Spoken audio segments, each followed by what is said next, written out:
Në këtë hapësirë, unë jam Gjoneta Prokne. Shtetet e Bashkuara kanë prezantuar një qasje të re strategjike ndaj Europës, e cila synon të forcojë stabilitetin, të rrisë aftësinë mbrojtëse të vendeve europiane dhe të balancojë ndikimet e aktorëve kundërshtar në kontinent. Në një periudhë tensionesh të shtuara me Rusinë, sfidash ekonomike globale dhe presionesh të brendshme politike në disa shtete europiane, kjo strategji e re pritet të ndikojë edhe në rajonin tonë, përfshirë Shqipërinë dhe Ballkanin. Për të kuptuar më mirë dimensionet dhe pritshmëritë, sot bisedojmë me ekspertin e marrëdhënieve ndërkombëtare Marlin Blaçi. Marlin, faleminderit që ju kam në studio. Faleminderit për ftesën. Në fakt duhet të ndalemi pak te kjo strategji që sigurisht i ka lënë europianët disi të pakënaqur duke e zbritur në vend të tretë nga marrëdhëniet apo edhe aleanca që ka me vendet europiane, Shtetet e Bashkuara të Amerikës, duke u afruar më shumë drejt Azisë apo edhe duke shkuar drejt vendeve në veri të Shteteve të Bashkuara të Amerikës, Kanada e tjerë. Europa nuk e ka pritur mirë, duke e përsëritur që janë aleat, por dua që të di se si e lexoni ju këtë strategji të re. Çfarë na përcolli përmes kësaj strategjie për sigurinë, por që pati një mesazh të qartë për Europën? Duke qenë se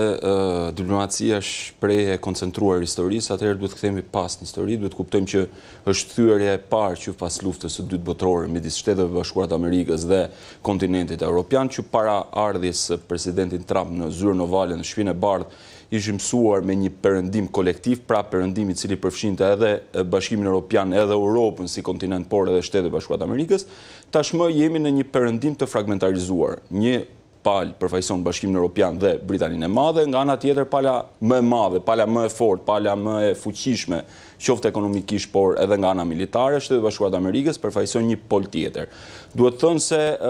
presidenti Trump ka hequr dorë nga një doktrinë e cila ka udhëhequr politikën amerikane për më shumë se 60 apo 70 vite, është doktrina Truman, e cila kërkonte një Amerikë e cila ndodhej me influencën e saj kudo në glob, pra një shtrirje e përmasave horizontale e Shtetit Bashkuar të Amerikës. Nga ana tjetër, presidenti Donald Trump u tërhoq në doktrinën Monroe, e cila është një doktrinë e cila fuqizon elementin amerikan brenda kontinentit amerikan, qoftë në Amerikën Latine, por qoftë në Amerikën Veriore, ku ndodhet edhe Shtetet Bashkuara të Amerikës. U paralajmërua fillimisht shtimi i Kanadas si shtet i ri i Shtetit Bashkuara të Amerikës, më pas u paralajmërua edhe çështja e Groenlandës dhe më pas doli edhe tek pjesa e kanalit Panamas, i cili u rimor pas shumë vitesh në menaxhimin amerikan, por tashmë Shtetet Bashkuara të Amerikës aq shumë po investojnë në doktrinën Monroe saqë janë në prag lufta me Venezuelën. Të kalojmë te Bashkimi Evropian. Bashkimi Evropian është i vonuar për sa i përket nivelit të saj të përgatitjes ushtarake, për sa i përket prodhimit të armëve strategjike. Sigurisht ka një konflikt tepër të rrezikshëm në dyert e saj, që është konflikti midis Rusisë dhe Ukrainës,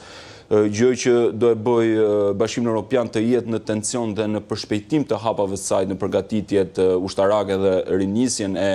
armatimit të shteteve si Gjermania, e cila për një periudhë tepër gjatë që nga lufta e dytë botërore ka hasur edhe le të themi edhe sanksione për shkak të asaj çfarë kreu nazizmi, dhe në këtë aspekt është surprizuese faktikisht, por duhet thënë që Shtetet e Bashkuara të Amerikës dhe Rusia, që nga lufta e parë botërore, duke kaluar te lufta e dytë botërore dhe tashmë në formsimin e rendit të ri global, kanë qenë aleat me Antantën, aleat kundër forcave të aksit Rom-Berlin-Tokyo, dhe tashmë jemi përballë faktit që delegacioni amerikane me në krye Steve Witkoff kërkojnë një koncesion toksor në raport me tokën legjitime sovrane të Ukrainës. U prek edhe pjesa e Ballkanit, sigurisht që Ballkani është më i rrezikuar se Europa, për aq kohë sa në Ballkan ka konteste kufitare, ke kontest kufitar midis Bosnjë-Hercegovinës, Republikës Srpska të mbështetur nga Serbia, nga ana tjetër edhe në shqiptarët kemi edhe çështjen tonë të pazgjidhur kombëtare me çështjen e Kosovës, të cilës Bashkimi Evropian i kërkon dhe patjetër edhe SBA-t i kërkojnë plotësimin e asociacionit, që do të thotë krijimin e një Republike Srpska edhe në Kosovë. Në fakt duhet ndalem se i përmende disa pika që doja t'i shtjellonin pak më gjërësisht, por Europa në përgjigje ishte pikërisht edhe zonja Kalas që bëri të ditur që Europa nuk e ka treguar forcën e vet ushtarake deri në këto momente, por nuk duhet ta nënvlerësojnë vendet e tjera, duke ju referuar kështu zotit Trump. Në fakt është vërtet një forcë ushtarake Europa, çfarë rreziku përbën ky distancim i Shteteve të Bashkuara në një moment vërtet delikat që po kalon bota? Bashkimi Evropian nuk është një forcë modeste ushtarake. Neve po krahasimisht po marrim një paralele me Shtetet e Bashkuara të Amerikës, me Rusinë, me Kinën dhe me faktorë të tjerë që janë rritje. Por Bashkimi Evropian është një forcë solide, duke qenë se ka shtete si Franca, të cilat disponojnë edhe armë bërthamore, por edhe armë konvencionale të zhvilluara, edhe pse nuk është më ajo Franca viteve 80-90 e cila shtrinte një influencë të saj kudo në Afrikën Veriore, sot bëhet fjalë për një influencë franceze të minimizuar, qoftë edhe në Ballkan. Nga ana tjetër kemi edhe Britaninë e Madhe, që është rreshtuar në krahun e Bashkimit Evropian, edhe pse firmosën Brexitin para pak vitesh. Nga ana tjetër kemi shtete si Polonia, e cila ka një ndër ushtrit më të përgatitura në Europë për shkak edhe të rrezikut që ajo ka në dyert e saj me konfliktin ruso-ukrainas, dhe në këtë kontekst Kaja Kallas ka të drejtë kur shprehet që nuk mund ta merrni me shaka forcën e Europës, edhe pse është një forcë e patestuar ndonjëherë, të paktën për këto vite që pas mbarimit të luftës dytë botërore, por që duket se Shtetet e Bashkuara të Amerikës po tërhiqen nga kontinenti evropian, po tërhiqen në aspektin e ndihmës ushtarake dhe sigurisë që ata kanë ofruar prej pothuajse 3 çerek shekulli në këtë kontinent. Nga ana tjetër, çështja e Ballkanit, dihet forca destabilizuese në Ballkan që është Serbia. Duhet të thonë se e vetmja forcë e cila mund ta përballojë Serbinë për sa i përket rajonit ballkanik është vetëm Kroacia, e cila i ka përshpejtuar hapat e saj drejt furnizimit me armë dhe drejt përgatitjes ushtarake. Të mendosh që ne shqiptarët ja kemi atribuar gjatë gjithë kohës mbrojtjen tonë, sigurinë tonë aleancës transatlantike, pra NATO-s, është një gabim strategjik, gjykoj, në mungesën e aparatit shtetëror për të militarizuar popullatën, sepse dihet që në një ditë mbase nuk do kemi mbrojtje të caktuar edhe nga aleatët tanë që duket sikur po tërhiqen fatkeqësisht. E kuptoj, në fakt, do doja që të ndaleshim pak edhe te NATO, do të krijoj tensione në mes NATO-s apo edhe strukturave mbrojtëse të Bashkimit Evropian, sepse kjo mund të ishte diçka problematike, duhet thënë më përpara ka pasur edhe një lloj diskursi të vendeve europiane që duhet krijojmë një forcë të Europës, pra duke anashkaluar NATO-n, po si mund të ndikojnë në këto momente kur duket se paqja në Ukrainë është e largët. Patjetër që krijimi i strukture europiane për mbrojtjen mbase do sillte më tepër siguri për Europën, nga ana tjetër do sillte një krizje të madhe, një çarje të madhe midis vendeve të cilat aderojnë NATO por nuk janë pjesë e Bashkimit Evropian. Pra kemi Shtetet e Bashkuara të Amerikës, kemi edhe Turqinë, që janë dy forcat kryesore të ushtarake të NATO-s. Krijimi një force europiane do thotë që europianët e kanë humbur besimin tek institucioni NATO-s, dhe sigurisht që ky institucion apo neni 5 për mbrojtje kolektive, në qoftë se do testohej nga Rusia dhe në qoftë se aleatët nuk do reagonin, atëherë do thotë që NATO do kishte kapituluar, sepse ai nen është bërë për tu plotësuar, dhe në rast se nuk apo në një rast mos plotësimit të tij, do thotë që ky institucion ka kapituluar, por që është ende herë për të parë nëse vërtet Rusia e ka seriozisht atë çfarë presidenti Putin shprehu 2 apo 3 ditë më parë, kur shpreh që nëse neve do e marrim seriozisht luftën, atëherë në Europë nuk do mbetet asnjë person për të kryer negociata, pra kalojnë atë sfidën e shantazhit bërthamor,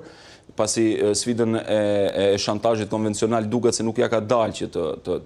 të heci me një hap të zjeruar në Ukrainë, por që do shihet në vazhdim se sa seriozisht e ka qoftë Rusia, por qoftë edhe Shtetet e Bashkuara të Amerikës për të dhënë, le të themi, thonjza dorëheqjen nga kontinenti evropian. Kjo strategji e Shtetet e Bashkuara të Amerikës vendos një kufi edhe për zgjerimin e NATO-s më tej?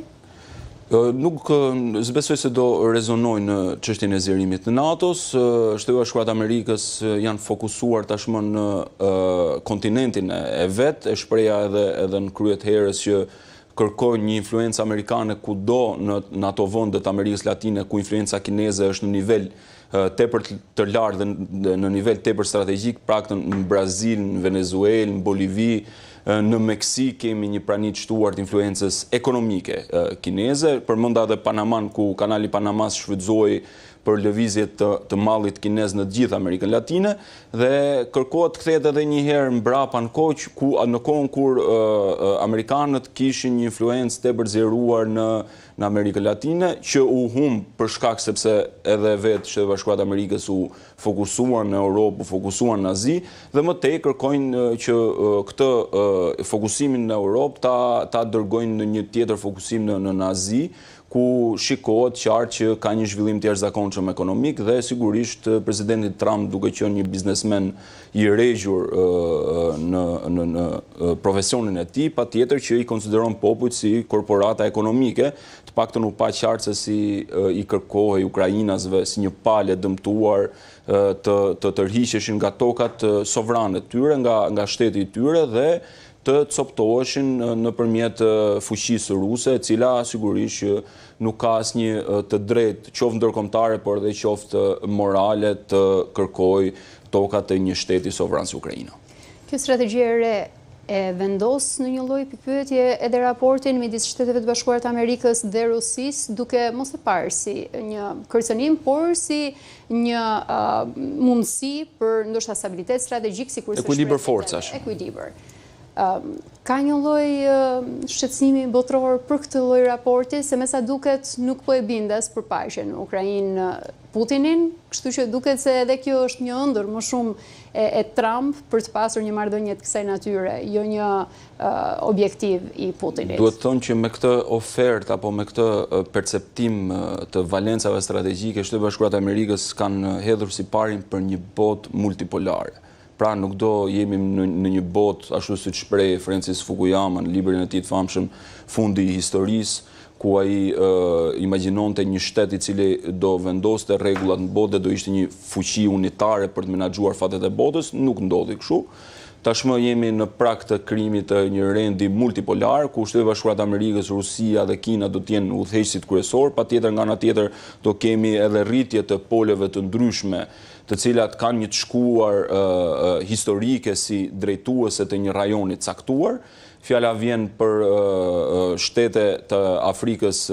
veriore, fjala vjen për Algjerinë, e cila përzuri influencën franceze, kemi nga ana tjetër kemi Republikën e Turqisë, e cila po lufton për një vend në këtë rendin e ri botror. Kemi shtetet të cilat kanë një farë ndjenje perandorake, le të themi, që po hidhet sipari krijimit të një bote të re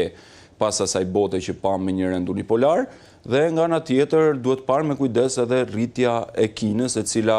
për Shtetet Bashkuara të Amerikës është armiku numër 1 ekonomik të paktën, por edhe ushtarak, duke qenë se ka një fuqi të madhe në aspektin e burimit njerëzor, ka një rritje të jashtëzakonshme ekonomike, sigurisht ka edhe një rritje teknologjike tepër të frikshme.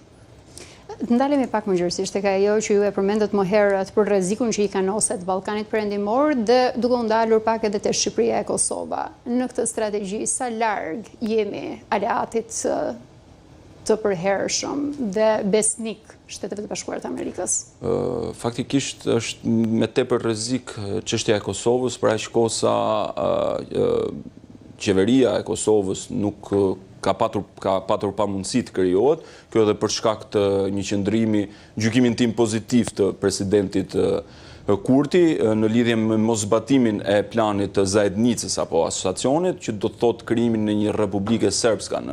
në gjirin e Kosovës, që më pas nuk mund të quhej më shtet, mund të quhej kanton, por shtet jo. Dhe sigurisht që në këtë rast duhet të mbështetur qëndrimi i zotit Kurti, duke patur parasysh se edhe çështja strategjike dhe ndërkombëtare e marrëdhënieve midis shteteve dhe fuqive të mëdha apo mikroshteteve, siç jemi ne në raport me fuqitë të mëdha, po ndryshojnë, dhe sigurisht do bën llogarit se si do orientohen shqiptarët në raport me ndryshimet strategjike. Neve jemi të vonuar patjetër në aspektin e përmbushjes së kërkesës son për zgjidhjen e çështjes pazidhur kombëtare shqiptare, patjetër që ky rend i ri botror duhet na gjente në kushte të tjera, duhet na gjente në një Shqipëri apo le të them një Shqipëri dhe Kosovë më të bashkuar, mbase edhe plotësisht bashkuar në një institucion, pra një bashkim kombëtar i cili do sillte më tepër siguri, do sillte më tepër zhvillim dhe do sillte ekonomi edhe më të qëndrueshme, por duke qenë se në shqiptarët jemi të vonuar në çdo aspekt të jetës politike, ndodhim në këtë rast ku edhe e ardhmja e shtetshmërisë Kosovës në rast se plotësohet asociacioni do jetë një pikpyetje të madhe. Duhet të ndalem pak më shumë të ajo që ju e përmendët e qëndrimet që ka mbajtur zoti Kurti, por duket se ka pasur një ndikim edhe në raportet që ka pasur edhe me Shtetet e Bashkuara të Amerikës, por edhe me aleatët e europian.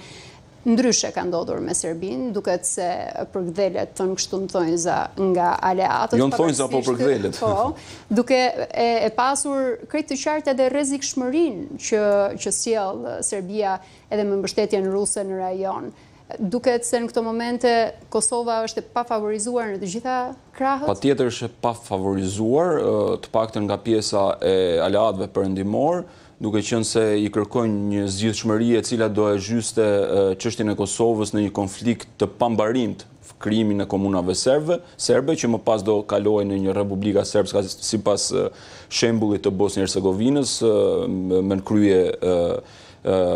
ish presidentin e Republika Serbska Milorad Dodik, do gjejë një Dodik i ri dhe do sillen në Kosovë, dhe më pas do përmbyllej një herë mirë çështja e shtetshmërisë Kosovës, sepse nuk do kishin mundësi të qeverisnin. Qëndrimi i Albin Kurtit është një qëndrim për të përshëndetur, është një qëndrim sovranist, është një qëndrim i një kryeministri i cili nuk bën pazare me tokën dhe amanetin e të parëve tanë, që Kosova është një amanet për gjithë ne dhe duhet ruajtur në këtë kontekst. Nga ana tjetër, opozita kërkon që të vinë pushtet dhe me ardhin në pushtet opozitës së Kosovës do thot përmbushje asociacionit, do thot ulje në tavolinë me partnerët tanë dhe firmosjet e asociacionit dhe në shkatrimin e Republikës dhe sovranizmit të Republikës së Kosovës. Dhe në këtë aspekt duhet parë me kujdes për më gjatë se sa do jeti mundur kryeministri Kurti të formojë qeveri në zgjedhjet e 28 dhjetorit, dhe do ketë mundësi që përsëri të rezistojë dhe të shpëtojë nga shantazhet që vijnë nga partnerët tanë që në një rast shantazhojnë Kosovën, nga ana tjetër mbështesin rrugën shoviniste që kanë zgjedhur Aleksandar Vučić në raport me Kosovën, të cilën ai e konsideron si një tokë të premtuar, një tokë të shenjtë për nacionalizmin serb. Në tentativën e vendosjes për të lënë jashtë zgjedhjeve listën serbe, për herë të tretë patëm një reagim të vërtetë ashpër të ambasadës së Shteteve të Bashkuara në Kosovë. Duke pasur parasysh edhe këtë lloj reagimi të ashpër, çfarë mesazhi jep edhe Kosovës, çfarë balancash për prish Kurti? Amerikanët kërkojnë stabilitet. Domethënë mbase nuk kërkojnë zgjidhjen përfundimtare këtij konflikti, që unë shpreha më parë që zgjidhja e vetme për një ekuilibër forcash në Ballkan është bashkimi i Republikës Shqipërisë me Republikën e Kosovës, gjë që do sillte një ekuilibër forcash, pasi patjetër serbët nuk do ishin hegemon në aspektin qoftë territorial, por qoftë edhe në aspektin e burimeve njerëzore, por do krijojë një ekuilibër forcash i cili do sillte një pamundshmëri për ndërluftime të ardhshme. Nga ana tjetër,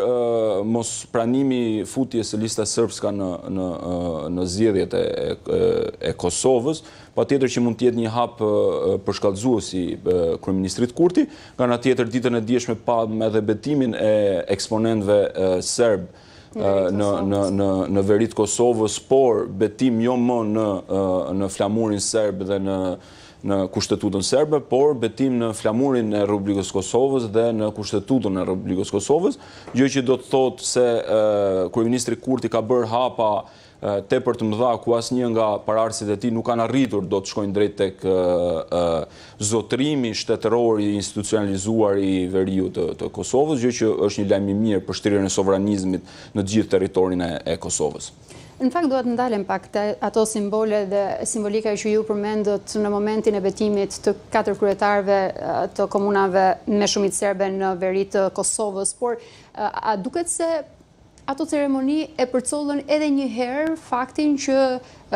Kurti ka të drejtë, që ndoshta ka një lloj sovraniteti ashtu sikurse ka thënë në veri të Kosovës, ka punuar fort për atë zonë, a mund të ndikojë kjo edhe në zgjedhje që ndoshta njerëzit apo Shqiptarët e Kosovës e duan Kurtin të mbajë këtë qëndrim? Patjetër që do ndikojë edhe nxjellje, por është interesante se si është hedhur vrerë mbi politikat e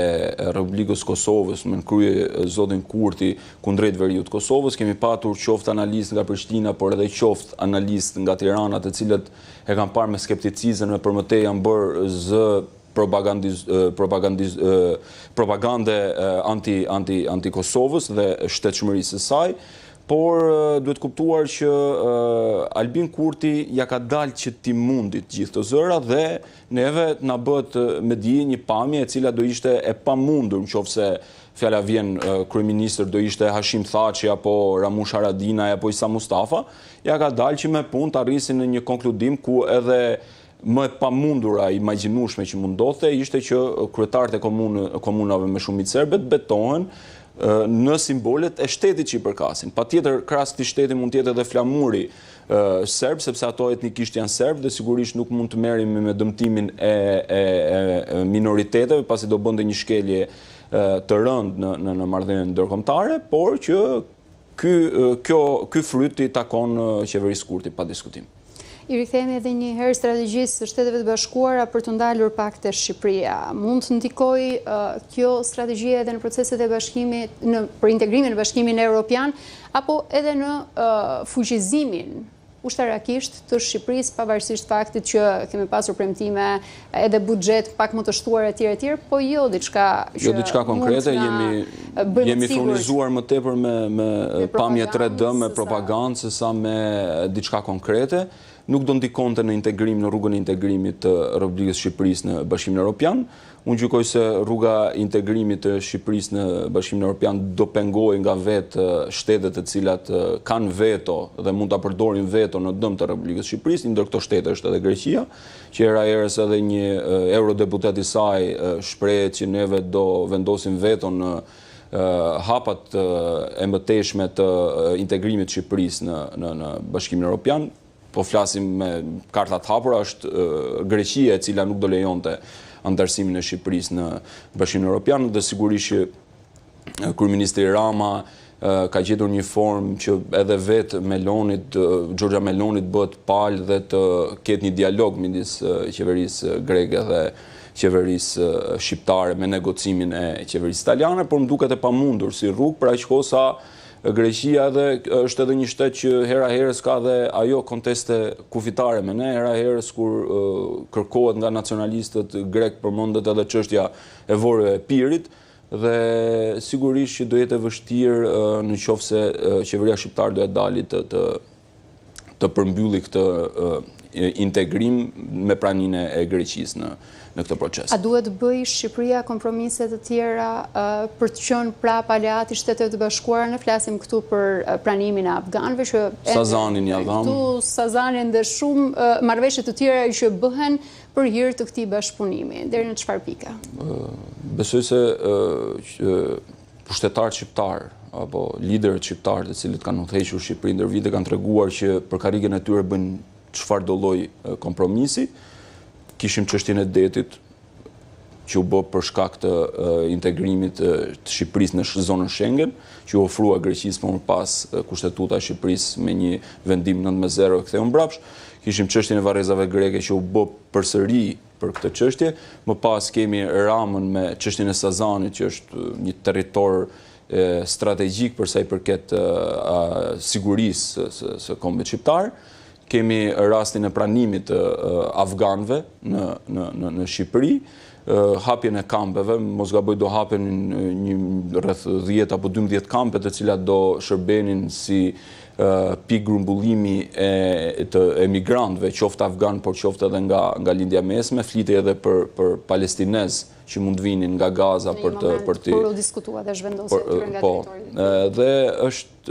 unë gjykoj se kjo çështje është çështje e sigurisë kombëtare, sepse ne nuk kemi një popull aq i madh sa për të përballuar këto emigrantë që vinë patjetër si një popull në cilën neve kemi në të shkuarën tonë kemi emigruar, sigurisht që mund të ketë një bon sens, por nuk mund të jetë kaq organizuar nga ana shtetërore që të gjithë këta të vinë dhe të vendosen në Shqipëri dhe më pas shqiptarët ndjekin procesin e shpopullimit të vendit tyre dhe të largohen drejt Europës, gjë që do e sjellë Bashkimi Evropian. domosdoshmërisht, sepse çdo shqiptar është i pakënaqur për kushtet ekonomike dhe për papërgjegjësinë politike në të cilën ndodhet Republika e Shqipërisë. Në fakt, për gjithë sa thamë, shumë përgjigje mund t'i kthente edhe paqja në Europë, po duket se, sikur se e përmendëm më herët, është larg. Pse po dështojnë negociatat midis Shteteve të Bashkuara të Amerikës Putinit dhe Ukrainës për aq sa mund të ketë rreth? Për aq kohë sa pala e dëmtuar nuk ndodhet në tavolinë, do të thotë që ajo ndodhet në menun e tavolinës. Prandaj që Shtetet e Bashkuara të Amerikës dhe Rusia kërkojnë që të bëjnë një pakt për ndarjen e Ukrainës,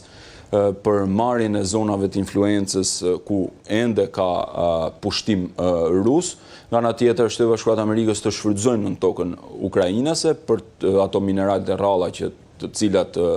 Republika e Ukrainës apo toka e saj disponon. Dhe në këtë aspekt duket e vështirë që ukrainësit të pranojnë një paqe të tillë, një paqe koncesionare, një paqe me dorëzim tokash, një paqe me delegim pushteti dhe nga ana tjetër kërkojnë që të rezistojnë paktën 2 ditë më parë pas deklaratën e një deputeti Ukrainas, ato ishin të vendosur që të rezistonin, por a do jetë e mundshme kjo rezistencë ku përballë tashmë janë të pafurnizuar me armë nga Shtetet e Bashkuara të Amerikës dhe nga ana tjetër pamundësinë e Europës për të